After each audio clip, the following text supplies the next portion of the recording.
नमस्कार दोस्तों 2014 में जब भाजपा और मोदी जी और उनके पूरे नेता लोकसभा चुनाव में जीत के लिए प्रचार कर रहे थे, तब उन्होंने एक चीज को सबसे आगे रखा था और वो था गुजरात मॉडल। और उसी गुजरात मॉडल में आज बेरोजगारों के साथ क्या हो रहा है, जरा इस पे भी आप एक नजर डाल लीजिए।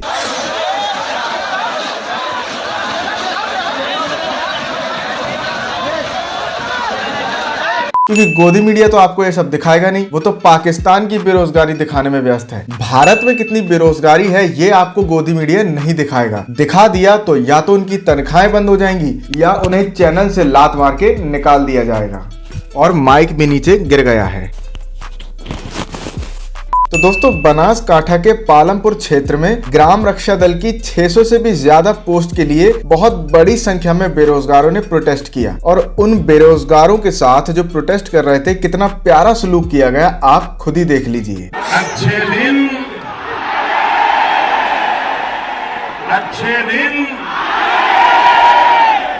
आर यू कॉमेडी मी? मतलब एक मॉडल स्टेट में बेरोजगारी के बारे में कब बात करेगी गोदी मीडिया? कभी नहीं कभी नहीं कभी नहीं कभी नहीं कभी नहीं कभी नहीं।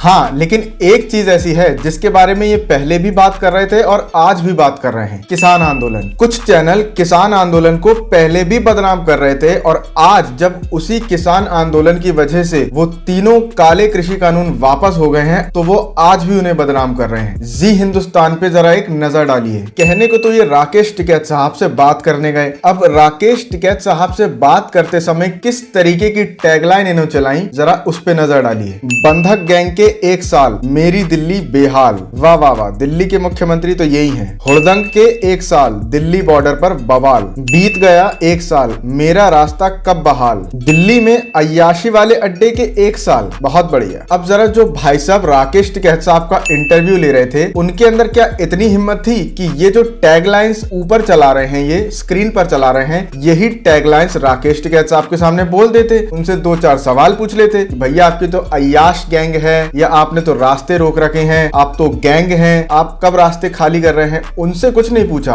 उनसे तो उस समय साहब साहब करके बात कर रहे थे, लेकिन स्क्रीन पर पूरा प्रोपेगेंडा बहुत आसानी से चला रहे थे, जैसे हमें तो कुछ समझ में नहीं आता। हम इसी प्रोपेगेंडा वाले चैनलों से बचते हुए कुछ दिन पहले राकेश टिकैत साहब ने रिपब्लिक भारत के एंकर को इंटरव्यू देने तक से मना कर दिया था।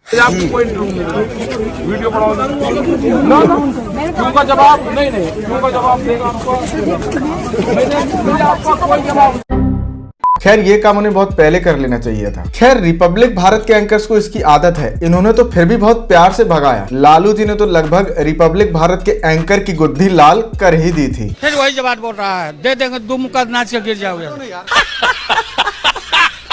बहुत बदतमीज है तुम्हारा reporter. The sheer suddenness of the move, the unexpected nature of the move. वैसे लाल कलर से याद आया कि नीचे लाल कलर का सब्सक्राइब का बटन है, तो उसको दबा दें और उसके बगल में घंटा है, उसको बजा दें। और हाँ, इंस्टाग्राम पे भी फॉलो कर लो यार, बुरा लगता है भाई लोग, आप लोग जानते ही हो। अरे भाई, भाई समझ के बोल रहा हूँ यार।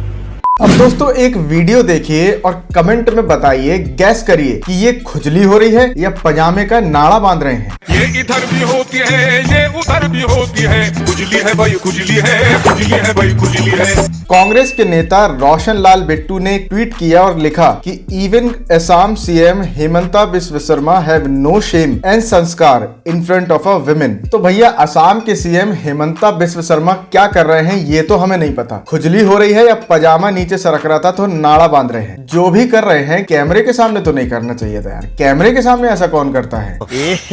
रहा नहीं जाता, तड़प ही ऐसी है ना। अब इतनी तेज खुजली लगी थी तो साइड में जाके पहले खुजा लेते, उसके बाद काम का दिखावा करते। दोनों ही काम साथ में करने की क्या जल्दी थी? मतलब बिल्कुल ऐसे ही नेताओं को देखकर फिर अंधभक्त भी उल्टी सीधी हरकतें पब्लिक प्लेस पर करने लगते हैं। दिखाना पड़ेगा।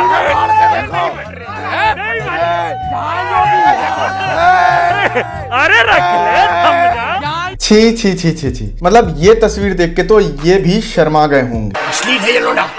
अब खैर अंधभक्त भी करें तो करें क्या, करने के लिए काम तो है नहीं, करने के लिए काम तो है नहीं, सब बेरोजगार बैठे हैं। हंगर इंडेक्स में हम नीचे आ रहे हैं, हैप्पीनेस इंडेक्स में हम नीचे आ रहे हैं, प्रेस फ्रीडम इंडेक्स में हम कहां खड़े हैं सभी को पता है। और अब तो भारत की ही एक संस्था नीति आयोग की रिपोर्ट आई है जिसमें उन्होंने बताया है कि भारत के 3 सबसे गरीब राज्य हैं यूपी, बिहार और झारखंड। नीति आयोग ने देश की मल्टी डायमेंशनल पॉवर्टी इंडेक्स यानी गरीबी पर जो रिपोर्ट होती है वो जारी की, जिसमें पहले स्थान पर है बिहार, दूसरे पे झारखंड और तीसरे पे उत्तर प्रदेश, जो उत्तम प्रदेश बनने वाला था। उत्तम का तो नहीं पता पर अति उत्तम प्रदेश जरूर बन गया है। नीति आयोग ने जो आंकड़े जारी किए हैं उसमें गरीबी के मामले में जो 5 राज्य देश भर में टॉप होते हैं उनमें से 5 में से 4 बीजेपी शासित हैं। मुझे क्रेडिट नहीं चाहिए। और पहले 5 राज्यों में से 4 राज्यों में बीजेपी की सरकार है, और बीजेपी की सरकार मतलब डबल इंजन की सरकार। अब डबल इंजन की सरकार के बाद भी इनका नंबर गरीब राज्यों में आ रहा है तो फिर क्या ही किया जा सकता है। अब बताइए, अब योगी जी तो कह रहे हैं हमने उत्तर प्रदेश में 5 इंटरनेशनल एयरपोर्ट बनवा दिए। अब उन इंटरनेशनल एयरपोर्ट में जाएगा कौन? प्रदेश की जनता तो गरीब हो गई है।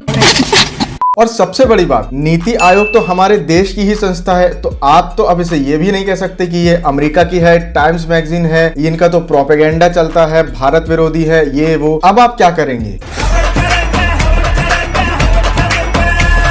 इसके अलावा दोस्तों बीजेपी उत्तर प्रदेश की तरफ से एक ट्वीट किया गया जिसमें उन्होंने लिखा, भाजपा सरकार की जन कल्याणकारी नीतियों से प्रभावित होकर मुस्लिम बहनों ने भाजपा की सदस्यता ग्रहण की। #नई यूपी की उड़ान। अब दोस्तों ये सिर्फ ट्वीट ही नहीं किया गया, इसके लिए बाकायदा एक प्रोग्राम रखा गया, काफी बड़े लेवल का प्रोग्राम, जिसमें मुस्लिम महिलाओं को बुलाया गया। दिख तो ऐसा ही रहा है, जिसमें मुस्लिम महिलाओं को बुलाया गया और भाजपा की सदस्यता ग्रहण कराई गई। थोड़ा सा धैर्य अपने मन में बनाए रखें। ये देखिए प्रमुख समाज से भी क्या ये सच में मुस्लिम महिलाएं थीं? अब दोस्तों मैं ये ऐसा क्यों बोल रहा हूँ कि क्या ये मुस्लिम महिलाएं ही हैं या नहीं हैं? क्योंकि अगर आपको याद हो तो शाहीन बाग के प्रोटेस्ट में ऐसे ही एक गुंजा कपूर नाम की महिला को बुर्का पहनाकर भेज दिया गया था। अब क्यों भेज दिया गया था ये तो वो ही जाने, पर ऐसा हुआ था। वीडियो देखिए। क्या कारण है, आपको क्यों लगा कि आपको बुर्का पहन के आना चाहिए? बस ये बता दीजिए। और इतना पेट की हो रही पहले से ही बता दो। बुरखे वाली का कोई वो नहीं है, बुरखे वाले कुछ भी करें, हमारी इज्जत की बदनामी कर रहे हैं। आप बुरखे पे तो वैसे बहुत क्वेश्चन मार्क है, मत छुपाइए, इधर देखिए। और यही गुंजा कपूर को काफी गोदी मीडिया के चैनल्स भी अपने अपने चैनलों की डिबेट्स में बुलाते हैं और भाजपा के नेताओं की बातों पर तालियां बजवाते हैं, और ऐसी ही महिलाओं के जरिए ऐसे प्रोपेगेंडा रचे जाते हैं। इसलिए मैंने कहा कि ये जो प्रोग्राम पूरा करा गया मुस्लिम कम्युनिटी को अपनी तरफ आकर्षित करने के लिए, तो क्या ये मुस्लिम महिलाएं ही थी या गुंजा कपूर जैसा कोई प्रोपेगेंडा था? कि भक्ति और पागलपन में अधिक अंतर नहीं होता। और दोस्तों NBDS है जो कि एक रेगुलेटरी बॉडी है जो सभी न्यूज चैनल पे नजर रखती है कि कौन सा न्यूज चैनल कब कौन सी उल जलूल हरकत कर रहा है। इस न्यूज ब्रॉडकास्टिंग एजेंसी ने जैसे जी न्यूज को तिहाड़ी की तरह तिहाड़ पहुंचाने का जैसे मन बना ही लिया है। NBDS asked the videos of the said programme anchored by the Sudhir Chaudhary of Zee news to be taken down. Sudhir Chaudhary द्वारा एंकर्ड सभी प्रोग्राम को जी न्यूज से हटाने का ऑर्डर दे दिया है। अब क्यों दे दिया है, किस लिए दे दिया है, ये मुझे बताने की जरूरत तो है नहीं। वो क्या करते हैं आप सभी भली भांति जानते ही हैं। वो जो करते हैं उसी के खिलाफ लड़ाई लड़ते हुए आज जो हम कर रहे हैं वो हमें करना पड़ रहा है। ये क्या था? मतलब आसान भाषा में समझिए तो सुधीर चौधरी जैसे एंकर जो अपने गोदी मीडिया के चैनल्स पे रायता फैलाते हैं, हम लोग उसको समेटते हैं। अब क्योंकि हम ये रायता ऐसे ही समेटते रहें तो भैया आप लोग चैनल को सब्सक्राइब कर लिए, इंस्टाग्राम पर मुझे फॉलो कर लीजिए, और वीडियो पसंद आया हो तो वीडियो को लाइक करें, शेयर करें और चैनल को सब्सक्राइब जरूर कर लें। तो ऐसे सवालों को करने के लिए देखिए, एक तो बेसिक ट्रिक है, एक तो लाइक और शेयर ठोक दीजिए, महाकाल का लाइक और शेयर ठोक दीजिए। पूरा साल मेहनत करता हूं आपके लिए बेटा, ऐसा नहीं चलेगा, ऐसा नहीं चलेगा।